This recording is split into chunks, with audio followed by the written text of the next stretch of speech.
Olá, eu sou Ieda, seja muito bem-vindo a esse canal. E hoje eu quero falar para você sobre a minha dor de ouvir mais uma vez o relato de uma mulher resgatada de um cárcere privado por anos e anos. É mais ou menos a mesma sensação quando a gente escuta alguma mulher falando do relato de ter vivido um relacionamento abusivo com violência também por anos, dentro de um casamento. Hoje eu ouvi mais um relato de um cárcere privado. E recentemente eu tive a oportunidade de conhecer uma mulher que, depois de um desentendimento, ela resolveu pôr fim a um casamento. E foi muito difícil sair de perto daquele homem. Ela precisou de ajuda de pessoas do entorno, pessoas estranhas que ela nem conhecia. Mas naquele dia ela decidiu que não aconteceria novamente. E quando ele começou as agressões, ela conseguiu, numa distração dele, correr para a porta e sair e pedir ajuda para os vizinhos. Ela nunca tinha feito isso, ela nunca tinha tido coragem de fazer isso. E felizmente aquele homem foi contido naquele dia. Naquele dia o homem foi contido e deu tempo dela correr e sair daquele lugar e fugir para casa de um familiar. E tempos depois ela me relatou que ela já vivia aquele relacionamento há 20 anos. E foi tão triste ouvir isso, porque ela comentou que ele parecia tão bom na frente de todo mundo, ele era tão gentil, educado, e engraçado, divertido, e amigo de todo mundo, que nem para os familiares dela, se ela contasse, eles não acreditariam, porque era uma pessoa que aparentemente seria acima de qualquer suspeita, sabe? E infelizmente, a gente, quando vê um relato de relacionamento abusivo com violência, a gente normalmente vê esse mesmo perfil. É aquele homem que, diante dos outros, não demonstra nenhum tipo de agressividade. Pelo contrário, ele é sempre super gentil. Ele, inclusive, compartilhou que quando eles estavam em reuniões familiares, que eventualmente alguma coisa não agradava a ele, ele mantinha a pose. Estava sempre divertido, rindo, fazendo piada.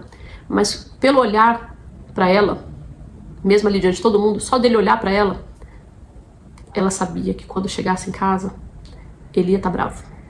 Porque ele não gostou de alguma coisa que aconteceu ali que envolveu ela.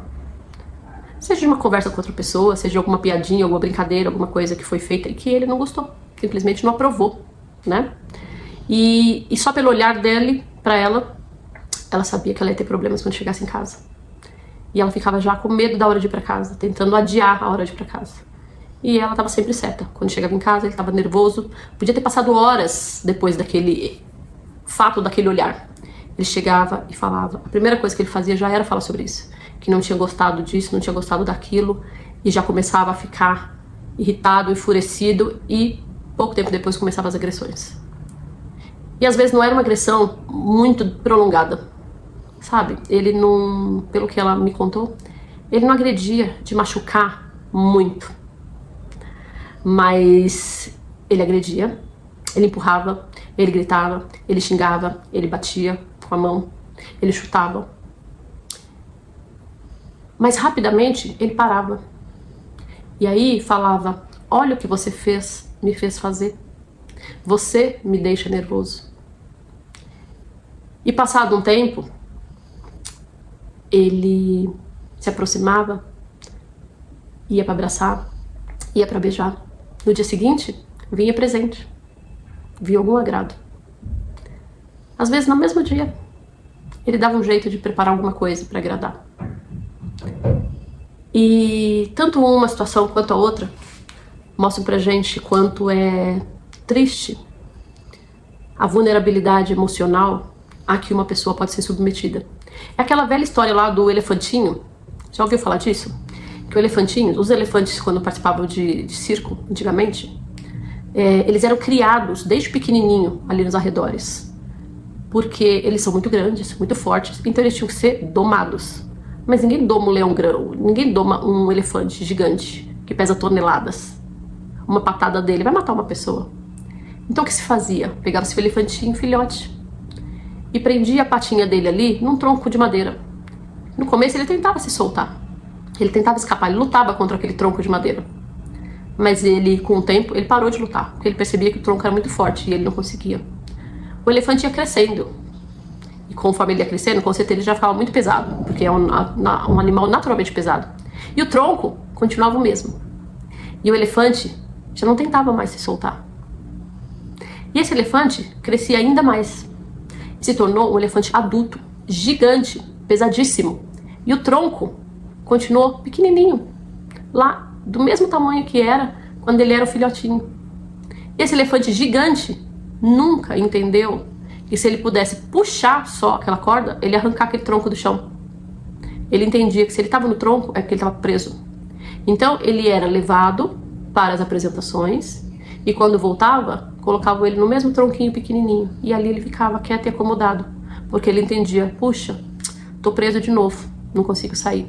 Eu só saio quando o meu domador me leva e me traz, e daqui eu não consigo sair, porque eu estou preso. E fazendo essa analogia, é assim que a gente vê uma pessoa em cárcere. Tanto na primeira versão, um cárcere de verdade, que a pessoa não podia sair de casa, a pessoa era vigiada, as portas eram trancadas, só uma pessoa tinha acesso à chave para ir e vir na rua, enquanto a outra permanece trancada, literalmente trancada dentro de uma casa por anos. Na outra versão, a pessoa está livre. Ela vai e volta do trabalho todos os dias. Às vezes ela vai e volta da faculdade todos os dias. Ela vai e volta na casa dos familiares. Ela encontra os amigos, ela encontra os vizinhos, ela encontra as pessoas. E por que é que ela não foge dessa situação? Porque ela foi condicionada de que ela está presa àquele relacionamento. Está presa àquela realidade. Que ela não consegue fazer nada sem aquela pessoa. Porque no começo, aquela pessoa condicionou já um relacionamento de uma forma que tudo que a pessoa precisasse estava ali, ao seu redor. E ele cercava ela de, provavelmente, como é no relato, cercava de tudo que ela precisava. E já cortava o que vinha externo. Não, você não precisa disso porque eu estou aqui. Você não precisa daquilo porque eu vou te dar. Você não precisa porque eu estou aqui. E com o passar do tempo, as agressões começaram sutilmente. Uma ofensa, uma outra ofensa passados meses, uma outra ofensa passados meses e o resto do tempo muita gentileza. Até que com o passar dos anos, começaram as agressões físicas. Mas a pessoa já tinha se acostumado. Porque sabia que era um ciclo. É uma vez só que a pessoa fica nervosa e depois é um período tão bom, ele é tão legal, ele é tão gentil, ele é tão amável, é só quando fica nervoso. E a pessoa está condicionada àquilo. Quando ela se dá conta, ela já está nesse relacionamento há anos. E ela vive num ciclo. Quando a pessoa está nervosa por motivo qualquer, ou porque ela está alcoolizada, ou porque está sob ação de entorpecente, que seja, ou sobriamente mesmo, só o fato de ficar nervoso. Ele agride, a justificativa é essa, é porque ele estava assim. E a pessoa acaba lembrando tanto das coisas boas que vira um elefantinho preso no tronquinho de madeira. Porque aqui ainda é confortável, aqui é seguro, aqui eu sei onde é que eu tô. E quando fora de eu sair, meu domador vai me levar. E eu volto feliz, e aqui eu tenho tudo que eu preciso. Me trazem a comida, me trazem a água, e aqui eu fico. E infelizmente a gente vê muitos relacionamentos assim. Este caso eu quis trazer porque assim, o relato do cárcere privado eu ouvi hoje na televisão, mais uma vez, né? E infelizmente, mais uma mulher presa por cárcere privado, sendo agredida, abusada. E este relato de uma pessoa conhecida me chocou por ser um relacionamento de praticamente 20 anos e que eu convivi com o casal sem suspeitar absolutamente de nada por anos. Então, assim, foi um choque de realidade em que a gente nunca sabe o que está acontecendo dentro da casa do outro.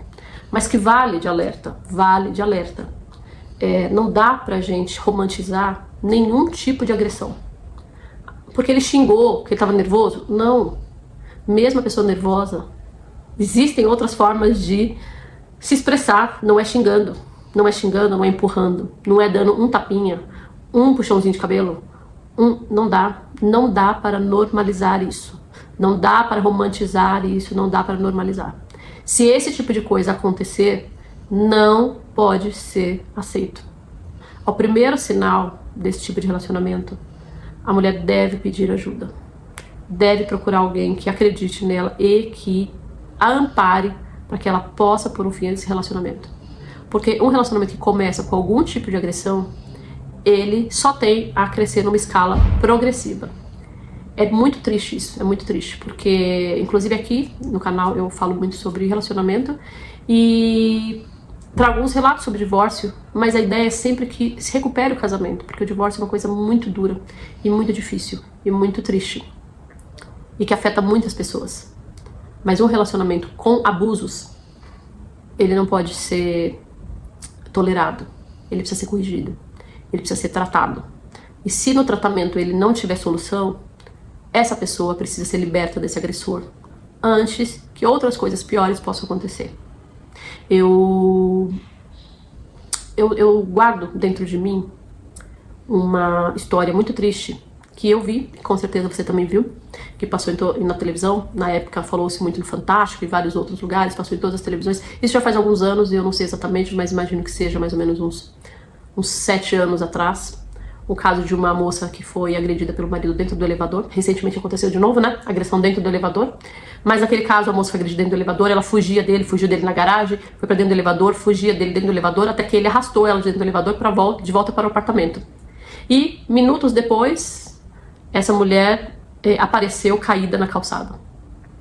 O agressor, o marido, foi preso, está preso, mas essa vida não volta, né? O nome dela era Tatiana, ela, se eu não me engano, era do Rio Grande do Sul, da região sul do Brasil, não sei exatamente se é desse estado, mas é da região sul do Brasil. E foi muito, muito triste, muito marcante pra mim, porque essa mulher fugiu na garagem, ela fugiu dentro do elevador, ela deve ter gritado muito pelos corredores, ela gritou muito no apartamento, e mesmo assim ela teve um fim trágico. E o que me chocou muito foi que depois, né, quando os repórteres, a polícia, todas as pessoas vão entrevistar as pessoas do condomínio onde ela morava, os relatos são de que os vizinhos ouviram os gritos, mas acharam assim, é briga de casal a gente não se envolve. Eu fiquei chocada e incomodadíssima, e pra mim virou assim um marco na vida. Nunca ache normal uma briga de casal com gritos, nunca ache normal uma briga de casal com gritos. Eu pessoalmente, no condomínio que eu morava, não há muito tempo atrás, eu já interrompi mais de uma briga de casal com gritos, por medo de que aquilo pudesse ser um início de agressão.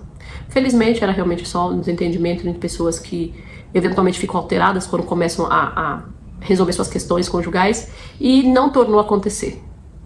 Mas não acho normal briga de casal com gritos e agressões e barulho de coisas caindo. Chame sempre a polícia. Você não precisa se envolver, mas chame sempre a polícia antes que seja tarde e que a gente possa ajudar mais uma mulher a se livrar de um relacionamento abusivo que pode culminar num verdadeiro crime.